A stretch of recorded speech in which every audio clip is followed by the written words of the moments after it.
এখন টাইম হয়ে গেছে 5:40 আর আজকে হচ্ছে 2 তারিখ। কালকে জাস্ট আমরা কলকাতা থেকে ফিরেছি, বাড়ি ফিরেছি তখন রাত 10টা বাজে।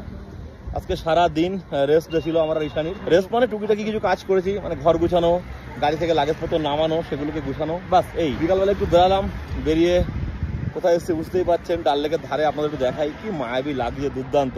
এইখানে এসেই তো বসে পড়েছে ডাল লেকের ধারে, আর একটু মেঘ মেঘও করেছে, তার জন্য আরো বেশি ভালো লাগছে। না হলে এখানে কিন্তু এরকম সময় রোদ থাকে, 7টা পর্যন্ত রোদ থাকে, কিন্তু এখন দেখছি রোদটা নেই, বেশ ভালো লাগে। আর টুরিস্ট কিন্তু বেশ ভালো টুরিস্ট আছে, দেখে বুঝতে পারছেন। দেখুন, হ্যাঁ, শ্রীনগরেই ভালো টুরিস্ট আছে, আমরা এখন অন্য কোনো স্পটে যাইনি। আর কি দুর্দান্ত মায়াবী লাগছে একবার দেখুন।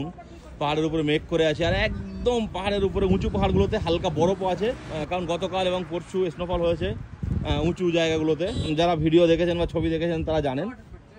আর এরকম সময় স্নোফল সত্যি ভাবার বাইরে। পাহাড়ের ওয়েদার কখন কি হবে কিচ্ছু বলার নেই। টেম্পারেচারের কথা যদি বলি, এখন 12 থেকে 13 ডিগ্রি টেম্পারেচার আছে, একদম দুর্দান্ত লাগছে, হালকা হালকা ঠান্ডা আছে, খুব সুন্দর। 1 নম্বর ঘাটের দিকে আরো বেশি টুরিস্ট আছে, 1 নম্বর 2 নম্বর দিকে। আমরা একটু আগের দিকে চলে এসেছি, একটু ফাঁকার দিকে, ওইদিকে একটু ভিড় টিট, তো আমরা একটু ফাঁকার দিকে বসবো সেই জন্য। আর একদম ফুল সিকিউরিটি, টাইট সিকিউরিটি আছে। হ্যাঁ, শ্রীনগরে এই অবস্থা। আমরা পেহেলগাম, দুধপাত্রি, গুলমার্গ যাব। আর আমাদের লাদাখ বেরোনোর জন্য হয়তো 2-3 দিন টাইম লাগবে। তার কারণ হচ্ছে প্রত্যেক দিন সন্ধ্যাবেলা করে স্নোফল হচ্ছে, আর মাউন্টেন পাস যেগুলো আছে সেগুলো কিন্তু ম্যাক্সিমাম টাইম বন্ধ থাকে, কখনো কখনো বন্ধ থাকে, কখনো ছাড়ছে। যখনই স্নোফল হচ্ছে বা ওয়েদার খারাপ হচ্ছে তখনই কিন্তু রাস্তা বন্ধ করে দিচ্ছে। তো আমাদের অনেকগুলো পাস পার করতে হবে। প্রথম তো জজিরাবাদ পার করতে হবে, তারপর লে ঢুকতে হবে, তারপরে তো ওইদিকে যেতে গেলেই আমাদের খারদুংলা মানে পরপর তারপরে পাস পড়বে। তো আমি ভাবলাম যে অন্তত 3-4 দিন একটু হোল্ড করে যাই, তাতে সুবিধা কী হবে, খারাপ ওয়েদারটা কিছুটা কেটে যাবে। আর লাদাখে প্রচণ্ড টেম্পারেচার ডাউন, -1 -2, তো সেটাও কিছুটা হলেও একটু বাড়বে, অন্তত প্লাসে আসবে। আর কাশ্মীরের কিছু কিছু জায়গা অন্তত একবার করে একটু ঘুরে নিই, আপনাদের দেখিয়ে নিই। তার মধ্যে পেহেলগাম, গুলমার্গ, দুধপাত্রি, সোনমার্গ, এগুলো অন্তত। সোনমার্গ তো আমরা দেখতেই পাবো যাওয়ার সময়, লাদাখ যাওয়ার সময় সোনমার্গ পড়বে। বাট এখন লাদাখ বেরিয়ে গেলে কবে আবার ঢুকবো তার ঠিক নেই। মিনিমাম তো এখন 15-20 দিন তো লাগবেই। ইচ্ছা আছে লাদাখ থেকে স্পিতিতে যাওয়ার, সেটা আপনাদের সঙ্গে পরে শেয়ার করব।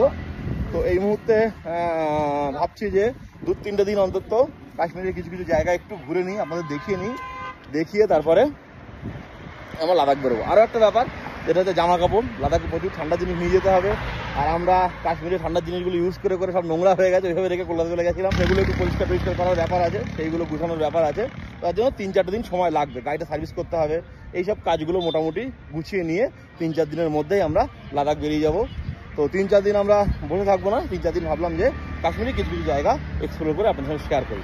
আজকে আর কোথাও বেরোয়নি, আজকে রেস্ট নিচ্ছিলাম, কাল থেকে আমরা বেরাবো। তো যাই হোক, এটাই বলবো যে সঙ্গে থাকুন, দেখতে থাকুন আমাদের ভিডিও। আর আপনারা যদি কাশ্মীর আসতে চান অবশ্যই চলে আসুন, একদমই চিন্তা করার দরকার নেই। কাশ্মীরে কিন্তু প্রচুর টুরিস্ট আসছে, অ্যাপেল সিজনে আসুন, অ্যাপেল ফেস্টিভ্যাল এনজয় করুন। এবং আরেকটা জিনিস জানিয়ে রাখি আপনাদের, যে বেবি অ্যাপেল কিন্তু হয়ে গেছে ছোট ছোট, সেগুলো আমরা দেখাবো। এখন আমরা অ্যাপেল ভ্যালিতে যাইনি, কালকে হয়তো আমরা বেরাবো অ্যাপেল গার্ডেনের দিকে। আপনারা বুকিং করুন, পুজোর ছুটির বুকিং করুন, বা সেপ্টেম্বর, অক্টোবর, নভেম্বরের বুকিং করুন, কোনো অসুবিধা নেই। চোখ বন্ধ করে কাশ্মীর আসুন, প্রচুর টুরিস্ট কাশ্মীরে আসছে, সিরিয়াসলি আমি কোনো মিথ্যা কথা বলছি না। আমি প্রত্যেকটা টুরিস্ট স্পটে গিয়ে আপনাদের দেখাবো, এবং শ্রীনগরের সিচুয়েশন আমি আপনাদের এখন দেখাচ্ছি যে কেমন টুরিস্ট আছে শ্রীনগরে। দেখুন টুরিস্টের ভিড় দেখুন, এক্ষুনি একটা গাড়ি নামলো, বড় গাড়ি, হ্যাঁ, এখান থেকে কতগুলো টুরিস্ট নামলো দেখুন। একদমই চিন্তা করার দরকার নেই, চোখ বন্ধ করে চলে আসুন, আমরা আছি।